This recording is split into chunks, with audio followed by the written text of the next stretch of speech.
Assalamualaikum warahmatullahi wabarakatuh. Perkenalkan, saya Humaira Tunisa, NIM 1919-1050-1044 dari Prodi Perencanaan Wilayah dan Kota, Fakultas Teknik Universitas Jember.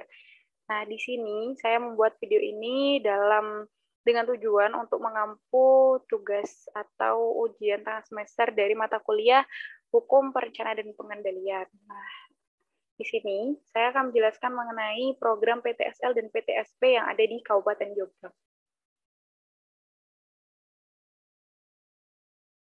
Ya, mungkin sebelumnya di sini saya akan menjelaskan mengenai program PTSL dan PTSP itu apa sih sebenarnya.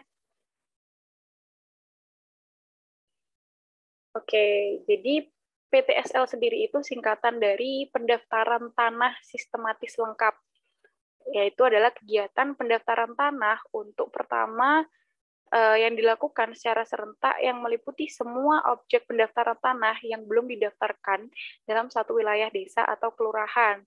Nah, dan ini juga termasuk pemetaan seluruh objek pendaftaran tanah yang sudah terdaftar dalam rangka menghimpun dan menyediakan informasi lengkap mengenai bidang-bidang tanahnya.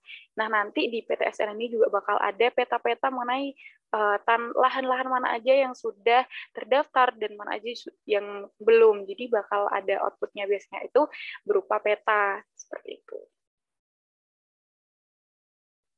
Nah, dasar hukum dari PTSL sendiri ini tuh apa aja sih? Yang pertama ada Instruksi Presiden nomor 2 tahun 2018, yaitu mengenai percepatan pendaftaran tanah sistematis lengkap. Yaitu mengenai PTSL sendiri tuh udah dijelasin nih dalam Instruksi Presiden nomor 2 tahun 2018. Jadi untuk PTSL sendiri ini udah dari jauh-jauh tahun udah dirumuskan, yaitu pada tahun 2018.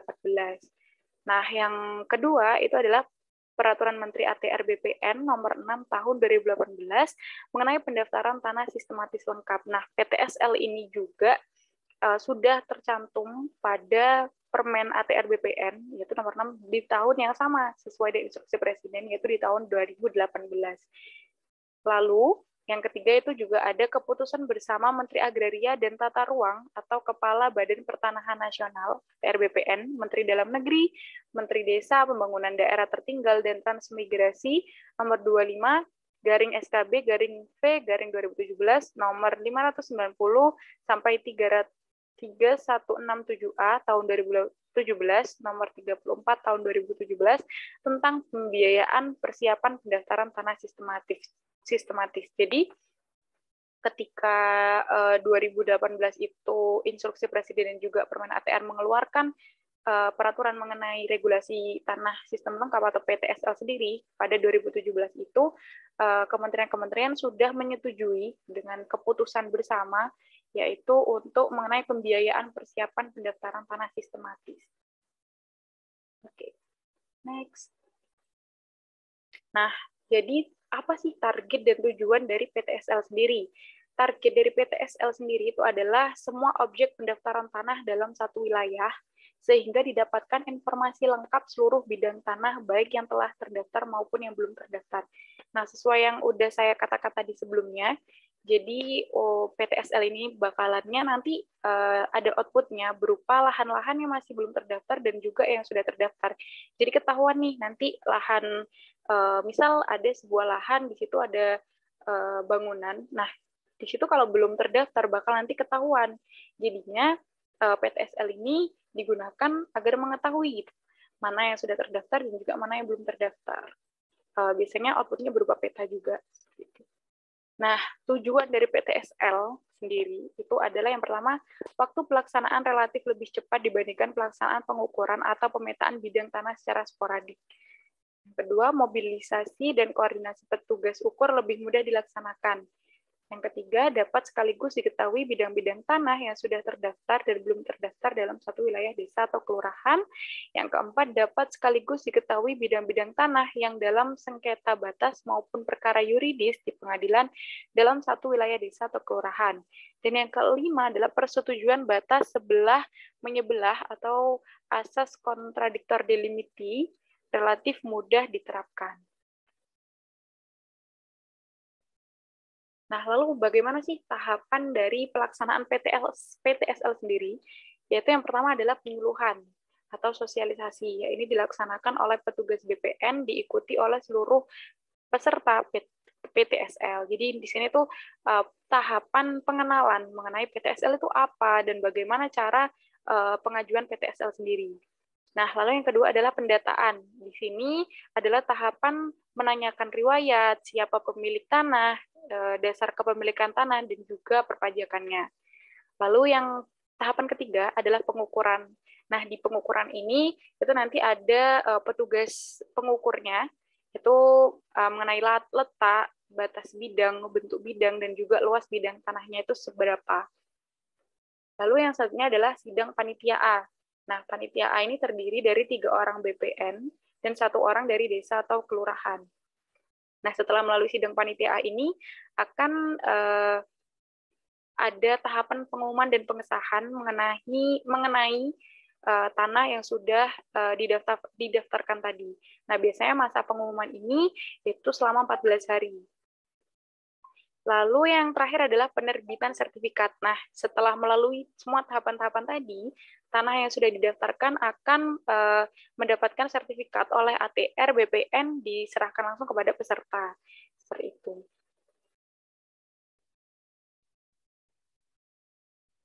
Nah, yang selanjutnya di sini saya akan menjelaskan mengenai PTSP. Nah, apa itu PTSP? Jadi PTSP adalah pelayanan terpadu satu pintu atau yang disingkat dengan PTSP atau One Stop Service adalah kegiatan penyelenggaraan suatu perizinan dan non-perizinan yang mendapat pendelegasian wewenang dari instansi yang memiliki kewenangan yang proses pengelolaannya dimulai dari tahap permohonan sampai dengan tahap terbitnya dokumen yang dilakukan dalam satu tempat. Nah, program ini dimaksudkan untuk sebagai upaya dalam mewujudkan pelayanan perizinan dan non-perizinan yang cepat, efektif, efisien, transparan, dan memberikan kepastian hukum, serta mewujudkan hak-hak masyarakat dan investor untuk mendapatkan pelayanan di bidang perizinan.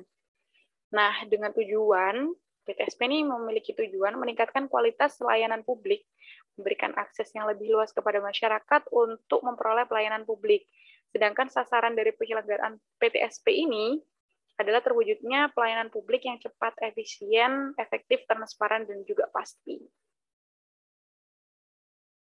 Nah, dasar hukum dari penyelenggaraan program PTSP ini ada apa aja? Yang pertama itu adalah PTSP ini dibentuk berdasarkan Peraturan Presiden Nomor 97 Tahun 2014 di bawah kendali Badan Koordinasi Penanaman Modal. Jadi untuk PTSP ini sendiri sebenarnya untuk programnya sudah dikemukakan pada tahun 2018 oleh Presiden. Nah, kemudian untuk badan atau pengelola dari PTSP sendiri ini itu adalah Badan Koordinasi Penanaman Modal atau BKPM yang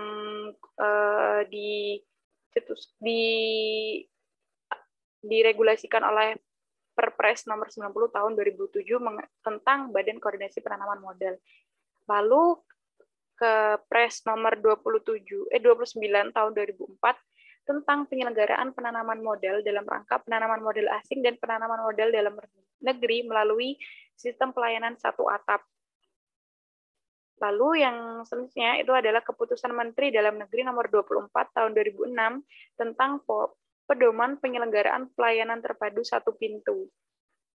Dan Peraturan Pemerintah nomor 1 tahun 2007 tentang fasilitas pajak penghasilan untuk penanaman modal. Jadi untuk PTSP ini sendiri sudah dari lama sekali sudah dikemukakan untuk PTSP sendiri dan ditangani awalnya oleh Badan Koordinasi Penanaman Modal dan sekarang itu ditangani oleh Dinas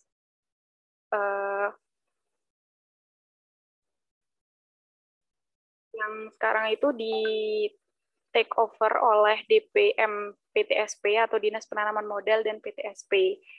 Oke, next. Nah, selanjutnya yaitu adalah mengenai studi kasus atau bagaimana program PTSL dan PTSP sendiri yang telah dilaksanakan oleh Kabupaten Jombang. Nah, Kabupaten Jombang sendiri itu adalah kabupaten yang terletak di bagian tengah Provinsi Jawa Timur dengan luas wilayah sebesar 115.950 hektar. Secara administratif, luas cakupan Kabupaten Jombang ini terdiri dari 21 kecamatan dan 301 desa. Nah, Kabupaten Jombang ini memiliki posisi yang sangat strategis karena berada di Pulau Jawa, dengan berada di persimpangan jalur lintas utara dan selatan Pulau Jawa, yaitu di Surabaya, Madiun, Yogyakarta, dan jalur Surabaya, Tulungagung, serta jalur Malang, Tuban. Nah, lalu bagaimana sih dengan penerapan program PTSL di Kabupaten Jombang sendiri? Jadi di Kabupaten Jombang itu sudah ada regulasi yang dikeluarkan oleh Bupati Jombang, yaitu Perbub, Peraturan Bupati Jombang nomor 8 tahun 2020. Tentang pelaksanaan pendaftaran tanah sistematif lengkap melalui dana masyarakat di Kabupaten Jombang. Nah, jadi untuk PTSL di Kabupaten Jombang sendiri yaitu melalui dana masyarakat, yaitu sebesar 150.000. Nah, maksud dari Perbub ini atau program PTSL melalui dana masyarakat ini yaitu dengan bermaksud untuk kelancaran pelaksanaan pelayanan pendaftaran tanah bagi masyarakat dengan proses sederhana, mudah, dan cepat. Nah, tujuan dari PTSL melalui dana masyarakat sendiri ini yaitu untuk meningkatkan pelayanan pendaftaran tanah bagi masyarakat di daerah serta meminimalisir terjadinya masalah hukum sengketa pertanahan, seperti itu. Nah, target PTSL di Kabupaten Jombang yaitu PBT atau peta bidang tanah atau output-nya tadi sudah saya jelaskan di awal, yaitu sebanyak 37.000. Nah, lalu sertifikat hak atas tanah yaitu sebanyak 63.850. Namun, target SHT atau sertifikat hak atas tanah sendiri yang sudah selesai itu sebanyak 23.443. Nah, untuk program PTSL ini di Kabupaten Jombang sempat mengalami kesulitan di kala pandemi ini, jadi sekarang sedang proses pengembalian lagi untuk mencapai target dari PBT dan juga SHT-nya sendiri untuk program PTSL. Nah, ini merupakan website ini merupakan artikel bukti bagaimana program-program PTSL yang dilaksanakan di Kabupaten Jombang. Ini giliran warga Karangpakis Kabuh menerima sertifikat program PTSL. Bupati Jombang dan Kepala BPN serahkan 600 sertifikat program PTSL di Desa Sidokerto. Ini merupakan artikel-artikel mengenai strategi-strategi yang dilaksanakan oleh pemerintah Kabupaten Jombang untuk mencapai targetnya di program PTSL sendiri.